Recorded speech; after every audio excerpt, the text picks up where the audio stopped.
Hello everyone, आज मैं आपको कोलेस्ट्रॉल के बारे में बताऊंगी। कोलेस्ट्रॉल जो कि हमारे शरीर के लिए बहुत ज़्यादा इंपॉर्टेंट होता है। कोलेस्ट्रॉल हमारे शरीर में सेल के निर्माण के लिए, हार्मोन के निर्माण के लिए, बाइल जूस के निर्माण के लिए और फैट डाइजेशन के लिए इंपॉर्टेंट होता है। कोलेस्ट्रॉल हमारे शरीर में 3 प्रकार के होते हैं। पहला है LDL, लो डेंसिटी लिपोप्रोटीन, जो कि बैड कोलेस्ट्रॉल कहलाता है। दूसरा है HDL, जो कि गुड कोलेस्ट्रॉल कहलाता है। और तीसरा है VLDL, लो डेंसिटी लिपोप्रोटीन, जो कि बहुत ही ज़्यादा खराब माना जाता है।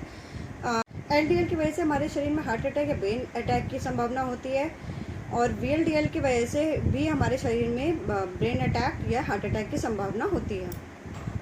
कोलेस्ट्रॉल हमारे शरीर में क्यों बढ़ जाता है? जब हम ज़्यादा फैटी फूड्स खाने लगते हैं, या हम कम काम करते हैं, या हमारा शरीर मोटापे का शिकार हो जाता है।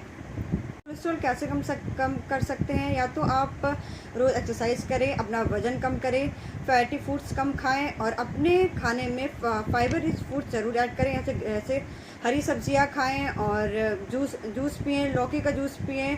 और मैं आपको बताती हूँ कि आपको कोलेस्ट्रॉल में क्या डाइट लेनी चाहिए। आप अर्ली मॉर्निंग आप क्या ले सकते हैं? जैसे आप आधा सेब लीजिए, आधा चुकंदर लीजिए, और आधी गाजर लीजिए। इन सबको काट के उसका जूस बनाइए और पी लीजिए। और या फिर आप वाटरमेलन का जूस भी ले सकते हैं, या आप लौकी का जूस ले लीजिए। ब्रेकफास्ट में ओट्स खिचड़ी ले सकते हैं। जैसे 30 ग्राम ओट्स लीजिए और 30 ग्राम मूंग की दाल लीजिए। इन दोनों को मिला के खिचड़ी बना लीजिए, या मूंग दाल का चीला खा सकते हैं, या दलिया खा सकते हैं। और इसके बाद आप बटर मिल्क भी ले सकते हैं। फिर आप मिड मॉर्निंग में काले चने भिगो कर खा लीजिए। सीजनल फ्रूट लीजिए, जैसे कि एप्पल लीजिए, कीवी लीजिए, और आप पाइनएप्पल लीजिए, ये सब ले सकते हैं। फिर आप लंच में आप रोटी लीजिए, मल्टीग्रेन रोटी लीजिए, फिर दाल लीजिए और सब्जी लीजिए। सब्जी में आप ग्रीन लीफी वेजिटेबल सारी ले सकते हैं। और आपकी प्लेट कैसी होनी चाहिए? जैसे 50% प्लेट में आपकी ज़्यादा से ज़्यादा सब्जी होनी चाहिए। सब्जी में रॉ वेजिटेबल होनी चाहिए। और वेजिटेबल मतलब रॉ वेजिटेबल में आपकी सैलड वगैरह आता है, और पक्की सब्जी में आपका बैगन वगैरह भी आता है। और फिर 25% आप प्रोटीन लीजिए। आपकी प्लेट में 25% प्रोटीन होना चाहिए, और 25% कार्बोहाइड्रेट होना चाहिए। प्रोटीन में आप दालें लीजिए, पनीर लीजिए। अगर नॉनवेज है तो आप फिश वगैरह भी ले सकते हैं।